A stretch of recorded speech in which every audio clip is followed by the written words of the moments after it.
which is fair too. Why wouldn't you want to mediate? What is wrong in mediation? Since when is mediation, brokering peace, seen as a Dalal nation? A country that got independence in 1947 was not only interfering, it is actually bringing about peace. It's actually resolving a crisis in 1950 to 53. External Affairs Minister had said that India played a key role in ensuring that the Ukraine-Russia war was not escalated. In fact, he went on to say that if it wasn't for India, there could have been a nuclear strike. Why did you do that then? Wasn't that Dalal?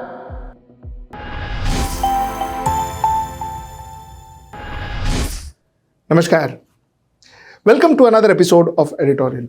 In fact, my today's episode is actually an extension of yesterday's episode. Yesterday's episode was too long, so a lot of things were kept pending. So I intend to complete that in today's episode.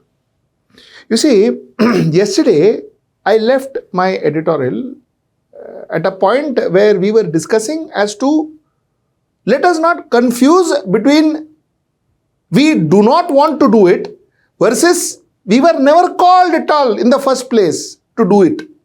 Let us not confuse ourselves. What I mean by that is we were busy debating that bhai India nahi jana chahiye. It is good that India is not going. It is good that India is not mediating between Pakistan and United States of America. Iran and United States of America. It is good that India is not mediating for the simple reason that it is not good for India. India is doesn't need to be part of every conflict and all of that. This was what we were discussing. Arey Baba, the question is not that. The question is you are not invited. You are not allowed to come and become a mediator. And today we are saying we don't want to mediate. Our External Affairs Minister, for instance, said that India cannot act as a Dalal nation. Dalal, meaning broker, of course, we all know. In global geopolitics, External Affairs Minister S. Jaishankar said that in an all-party meeting in West Asia crisis on Wednesday, that is yesterday, as the opposition flagged Pakistan's role in mediating talks between the United States and Iran. Now, this is what happened.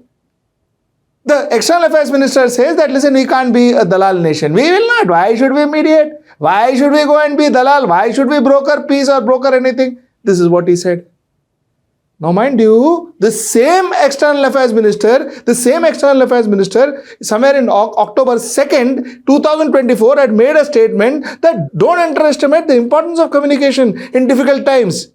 If there are things to be said and passed on and back, I think those are all contributions that we can make, and we do. He said we are okay. If there is anything you want us to talk, you want us to give you a message, we are there to be the whatever in his language, Dalal or broker. He said that, which is fair too. Why wouldn't you want to mediate? What is wrong in mediation? Since when is mediation, brokering peace, seen as a Dalal nation? Brokering peace is done by a nation which has certain amount of influence. Which hold certain amount of influence, and that's precisely why we were trying to tell you yesterday, and I'm reiterating today. Mediation is a sign of influence. You see, the problem, like I said yesterday, I'm sorry, but I'm repeating it today, is we have already shown that the fact that we are not neutral like we used to be before. We have already given up on our non-aligned position. We are very clearly seen as somebody who is aligned to Israel, and therefore the US-Israel camp. We are seen very clearly. And after being aligned, we don't even have influence. That camp doesn't want us to mediate. They want Pakistan to mediate. Can you imagine? Can you understand where we stand now? So we are already aligned now. We are already seen as part of a camp, and yet we don't have influence. So why did we align then? Secondly, it is our region. We are supposed to be the voice of global south and all of that. I mean, at least that is what our own media propagates more than anybody else. But yeah, I mean, that is what we are seeing. Today, where do we stand? It is Pakistan mediating, not us. And we are busy saying that, oh, we don't want to be Dalal nation, or we have got intellectuals saying that, oh, it is not our war. Why should we be there everywhere? What happens if we don't go there and all that? Do you know what I'm talking about? If you don't have voice in your own area, then what are you?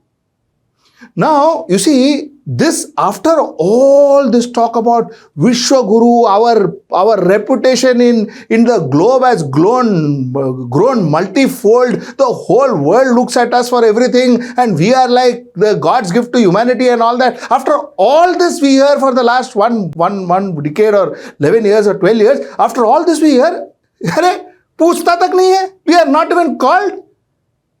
Are you getting what I am trying to say? You see, you can convince yourself that, everything is fine, sab changa si. But it is better we understand, we appreciate what is really happening. That is the attempt that I am trying to make. To at least let us understand, accept the fact that this is where we stand today. And maybe then we will genuinely try to work upwards. Other than living in this delusional world which we have built around ourselves, and most of us have accepted it, and there are people who are kind of reiterating it, who are kind of ensuring that it is spread. This narrative is not entirely correct. We saw it now. We saw it after Operation Sindoor. We are seeing it now.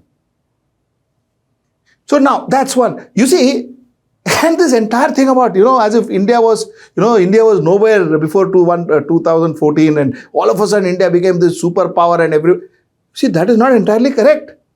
Do you know, I'll take you through history. Do you know Korean crisis?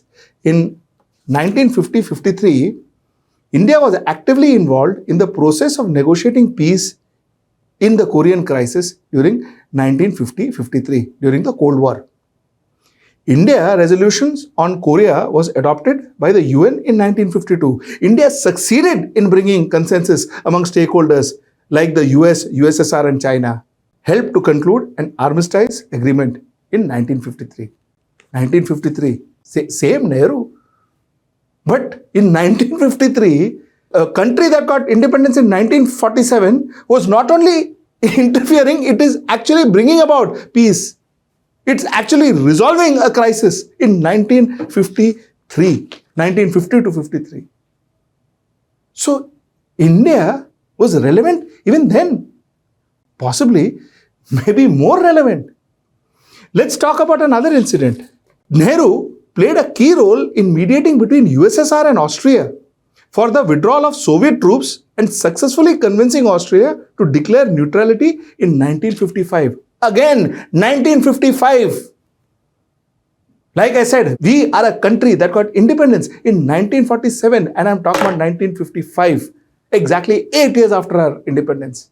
We got superpowers. We got USSR to pull out army from Austria. India served as co-chair of the International Commission for Supervision and Controlling during the War of Vietnam in 1950s to 60s. This is also India. India registered its protest against China's invasion in Vietnam. We had a voice in 1979. We had a voice.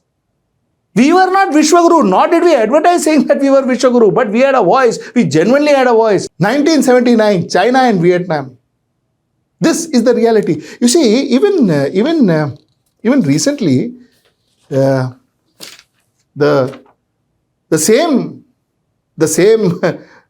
minister, External Affairs Minister, had said that India played a key role in ensuring that the Ukraine-Russia war was not escalated. In fact, he went on to say that if it wasn't for India, there could have been a nuclear strike. Why did you do that then? Wasn't that Dalal?